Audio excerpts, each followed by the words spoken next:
সালাম আলাইকুম। সকল দর্শক শ্রোতাদেরকে আমার আন্তরিক শুভেচ্ছা অভিনন্দন। আজকে আমি আপনাদের মাঝে আলোচনা করব আমেরিকা ইসরায়েল যে যৌথভাবে ইরানের উপর হামলা করে তাদের যে একটা চাওয়া ছিল যে ইরানের সর্বোচ্চ নেতা আয়াতুল্লাহ আলী খামেনিকে হত্যা করলে বা তাদের যে আইআরজিসির প্রধান, সেনাবাহিনীর প্রধান, এই যে যে বড় বড় ঊর্ধ্বতন কর্মকর্তা যারা রয়েছে তাদেরকে হত্যা করলেই হয়তো ইরানের শাসন ব্যবস্থা ভেঙে পড়বে। তারপর আমরা ইরানকে আমাদের কথা মতো উঠা বসা করাতে পারবো। এই যে যে তাদের যে একটা ধারণা ছিল সেটা কিন্তু পুরোটাই কিন্তু ভুল প্রমাণিত করে দিয়েছে ইরানের সাধারণ জনগণ। ইরানের যে সামরিক বাহিনী রয়েছে তারা যেভাবে প্রতিপক্ষ এই ইসরায়েল এবং আমেরিকার বিরুদ্ধে রুখে দাঁড়িয়েছে তাদেরকে কিন্তু বাহবা দিতেই হবে।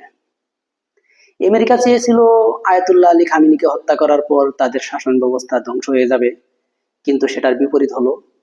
তারা চেয়েছিল আয়াতুল্লাহ আলী খামেনি মারা যাওয়ার পর হয়তো তাদের যে একটা ইসলামিক বিপ্লবের যে একটা শাসন ব্যবস্থা চলতেছে সেটা হয়তো ভেঙে যাবে, তারপর নতুন একটা সরকার গঠন করবে। এই যে যে আমেরিকার একটা চাল, সেটা কিন্তু তাদের যে চাওয়া সেই চাওয়াটা কিন্তু পূর্ণ হলো না।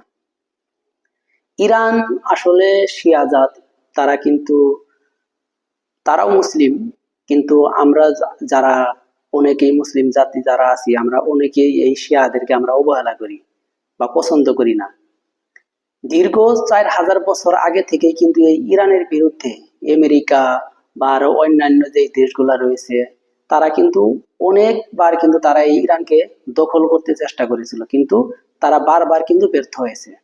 তো এই এতদিনের চেষ্টা বা এতদিনের আশা আকাঙ্ক্ষা, এই ডোনাল্ড ট্রাম্প কিন্তু যেটা চেয়েছিল যে হয়তো আয়াতুল্লাহ আলী খামেনিকে হত্যার পর কিন্তু তাদের শাসন ব্যবস্থা ভেঙে যাবে, তাদের সামরিক বাহিনী ভেঙে যাবে, এই যে যে একটা তাদের চাওয়া ছিল সেই চাওয়াটা কিন্তু পূর্ণ হলো না। এবং কি দেখা গেল যে আয়াতুল্লাহ আলী খামেনি মারা যাওয়ার পর তার যে সন্তান মোস্তফা খামেনি তিনি কিন্তু হাল ধরেছেন, এবং হাল ধরার পর তারপর থেকে কিন্তু যে পাল্টা প্রতিক্রিয়া দেখাচ্ছে তারা, যে আরো আগের চেয়ে বিধ্বংসী ভাবে কিন্তু আমেরিকা এবং ইসরায়েলের উপর তারা কিন্তু একের পর এক হামলা করে যাচ্ছে।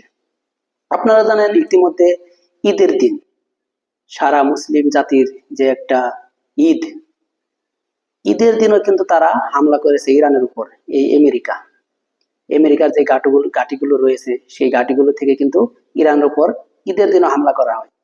তো তারা কি করলো, ইরান কি করলো, ইরানও কিন্তু সেই পাল্টা হামলা কিন্তু করেছে, এবং এমন হামলা করেছে যে আপনার বিমান ঘাঁটি, যে মার্কিন বিমান ঘাঁটি রয়েছে সেটা কিন্তু একবারে ধ্বংস করে দিয়েছে। তো ইরানের যে সামরিক ব্যবস্থা, অনেকেই অনেকভাবে সংবাদ সম্প্রচার করতেছে যে ইরানের সামরিক বাহিনী ভেঙে পড়েছে বা ইরানের মিসাইল ঘাঁটিগুলো ধ্বংস হয়ে গিয়েছে। কিছুই ধ্বংস করতে পারেনি এই আমেরিকা এবং ইসরায়েল। তারা কিন্তু অনেকভাবে সম্প্রচার করতেছে, সংবাদ মাধ্যমে বলতেছে যে ইরানের সামরিক বাহিনী নেই। ডোনাল্ড ট্রাম্প কিন্তু মাঝে মধ্যে আপনারা দেখেন যে তিনি কিন্তু সংবাদ করেন যে ইরানের শাসন ব্যবস্থা নেই, ইরানের ধর্মীয় নেতাকে হত্যা করা হয়েছে, ইরানের নেতা নেই, ইরানের সাথে আমরা কি আলোচনা করব, এই যে যে বিভিন্ন ভাবে কিন্তু দেখতেছেন ডোনাল্ড ট্রাম্প কিন্তু বক্তব্য দিচ্ছে। তো এখনো পর্যন্ত যে চাওয়াটা ডোনাল্ড ট্রাম্পের ছিল, তিনি কিন্তু সেই চাওয়াটা এখন পর্যন্ত তার আশায় থেকে গেল, চাওয়া পাওয়া হলো না। তো এখন আমরা মুসলিম জাতি হিসেবে আমাদের একটাই চাওয়া, যাতে যেন ইরান আরো শক্তিশালী হয়ে যেন ইসরায়েল এবং আমেরিকার বিরুদ্ধে অ্যাকশন শুরু করতে পারে, আমাদের এটাই কাম্য থাকবে।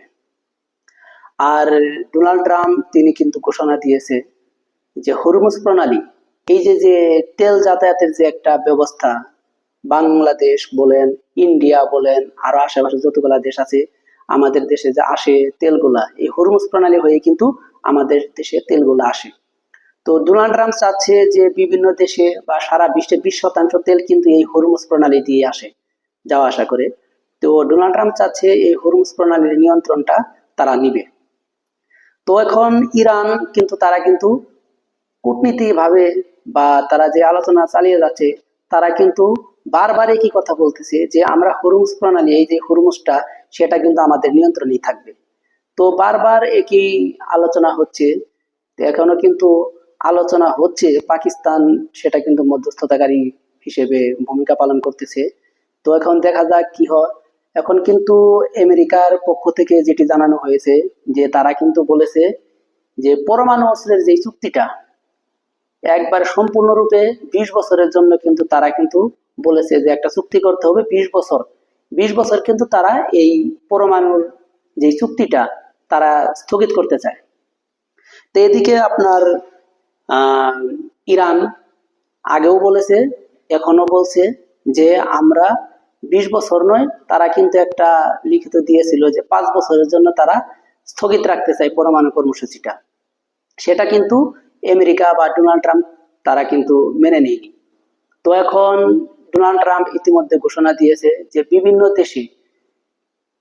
দেশে কিন্তু ইরানের কিন্তু যেই সম্পদ বা ডলারগুলো বাজেয়াপ্ত করা হয়েছে, ডোনাল্ড ট্রাম্প কিন্তু সেটা কিন্তু আগে থেকেই কিন্তু নিষিদ্ধ করে দিয়েছে। ওই ডলারগুলা কিন্তু এখনো কিন্তু উত্তোলন করতে পারতেছে না ইরান। বাজেয়াপ্ত করা হয়েছে যে সম্পদগুলা, এই সম্পদগুলা তিনি বলেছে যে 25% তিনি ফিরিয়ে দেবে ইরানের কাছে, কিন্তু ইরান সেটা রাজি হয়নি। তো এভাবে কিন্তু ইরানের যে শাসন ব্যবস্থা বা ইরানের যে লিডার, সুপ্রিম লিডার এখনো কিন্তু শক্তিশালী রয়েছে।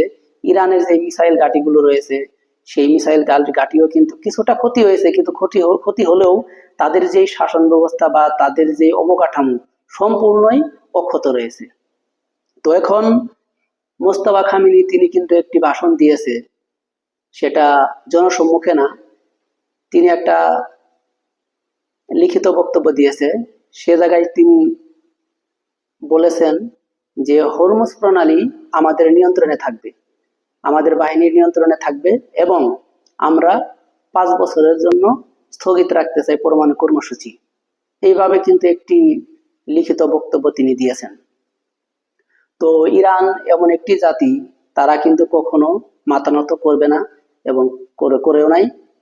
যদিও কোনোদিন ইরান তাদের সুপ্রিম লিডার, এখন বর্তমান যে সুপ্রিম লিডার মোস্তফা খামেনি পুরোপুরি যখন সুস্থ হয়ে সামনে আসবে, তখন তাদের কিন্তু আরো কিন্তু মনোবলটা কিন্তু শক্তিশালী হবে।